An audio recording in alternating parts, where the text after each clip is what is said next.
When you think of the superhero Mount Rushmore, the only heroes that should show up are Batman, Superman, Spider-Man, and Wonder Woman. Not Wolverine, not X-Men, not Captain America, Wonder Woman. These are the four greatest heroes in pop culture.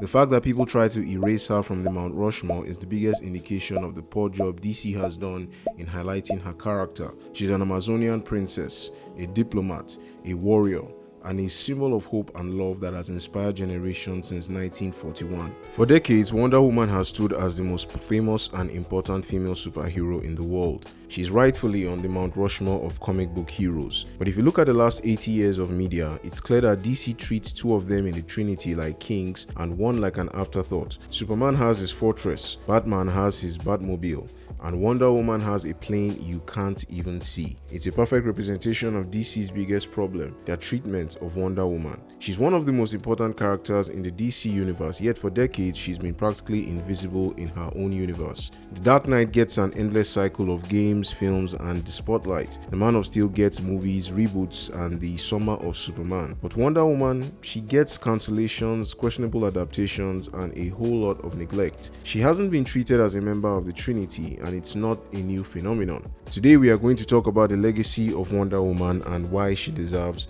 better. Wonder Woman was created by William Moulton Marston as a feminist icon. She was created with the idea for a new kind of hero, one who would triumph not with fists or firepower, but with love, hence the diplomacy. He said about the character, "Frankly, Wonder Woman is psychological propaganda for the new type of woman who I believe should rule the world. Since her creation, she's been a staple in DC Comics for generations. Her legacy and cultural impact is undeniable.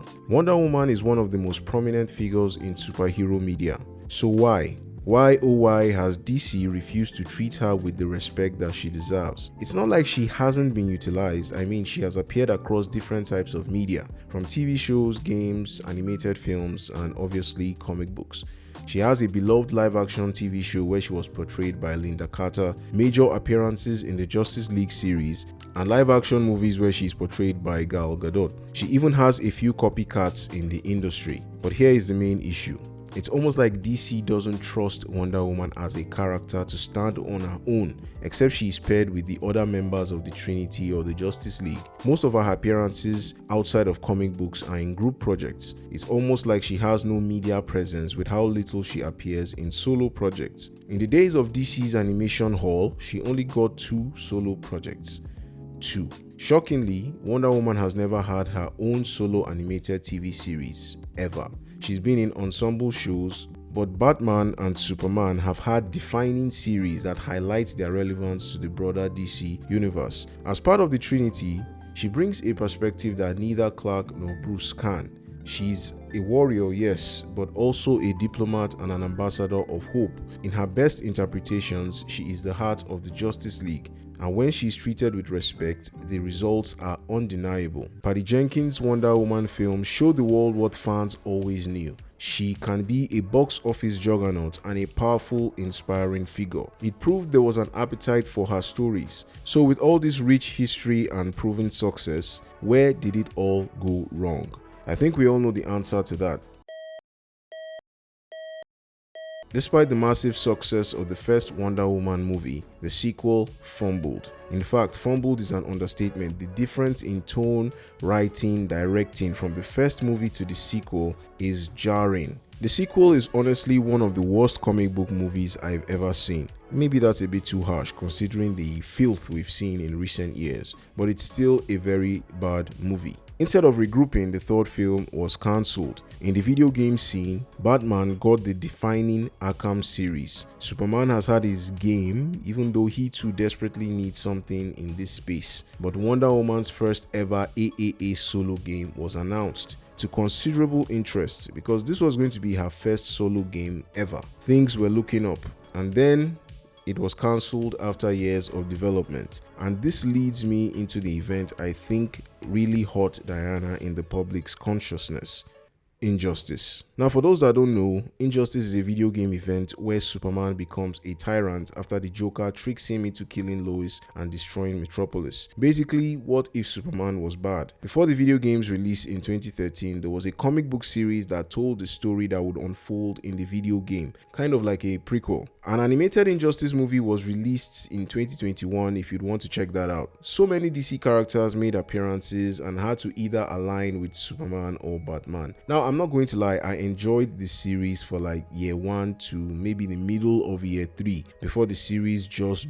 dove off a cliff. Characters were just making appearances for appearance sake. Many characters were written terribly as the series progressed, but no one got it worse than Wonder Woman. I mean, the character assassination was insane. She was Wonder Woman in name alone. She was not the voice of reason. She was not the ambassador of peace. It's like she was always waiting for Superman to become a tyrant so she could rule by his side. In this story, she was Superman's most loyal supporter. She justifies his tyranny and encourages his worst impulses under the guise of peace. She goes from being a symbol of compassionate truth to a bloodthirsty Amazon. Diana would normally be the first person to stand against a grieving, tyrannical Superman, not the person enabling him, but she became the devil on his shoulder, turning on her friends and driving him down a tyrannical path. People even say she is the true villain of the series. Diana's portrayal here is a direct contradiction of everything the character stands for. But because Injustice was popular, this version of Wonder Woman bled into the public consciousness. It's a prime example of writers using Diana not as a character, but as a prop to service Superman's story. They didn't care about her legacy, they just needed a powerful person to stand by his side. It damaged her reputation and set a terrible precedent for how easily she can be miswritten. Wonder Woman desperately needs a shot in the arm that could revive her as the icon that she is. As far as the DCU is concerned, James Gunn is making the same mistakes as some of his predecessors in the DC hierarchy. In James Gunn's new universe, we are told Wonder Woman is a priority, but the announcements are weird. Sidebar, let me just say this concerning the DCU.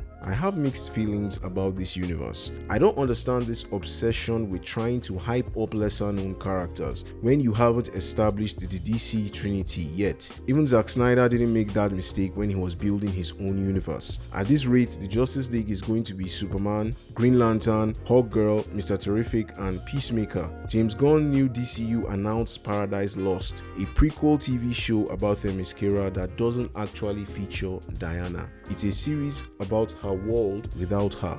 Yay.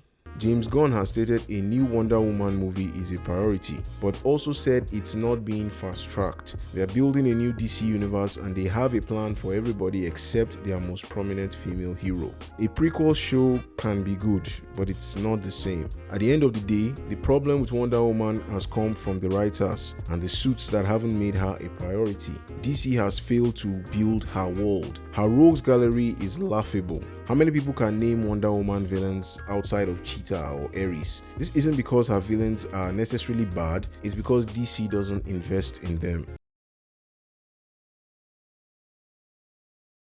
DC hasn't put a spotlight on these characters and it's quite unfortunate. At least Absolute Wonder Woman has been excellent and is a real reinvention of her character. No, seriously, read it if you haven't done it. I think I'm even going to do a video on that soon. It shows that they can write Wonder Woman, as evidenced by this run and the 2023 Wonder Woman Outlaw run, and even subsequent runs, but comics alone cannot be the pillar for her character. So how do they fix it? First, DC needs to fully embrace the fantastical elements of Wonder Woman. If Superman is a sci-fi epic and Batman is a detective neo-noir, then Wonder Woman is a mythological epic. As we are seeing in the current Absolute Wonder Woman comics, leaning into the dark fantasy and the elements of her unique lore is a winning formula. Finally, DC must commit to treating the Trinity as an actual Trinity. That means giving Wonder Woman a robust slate of solo projects across all media. It means hiring writers and directors who genuinely love and understand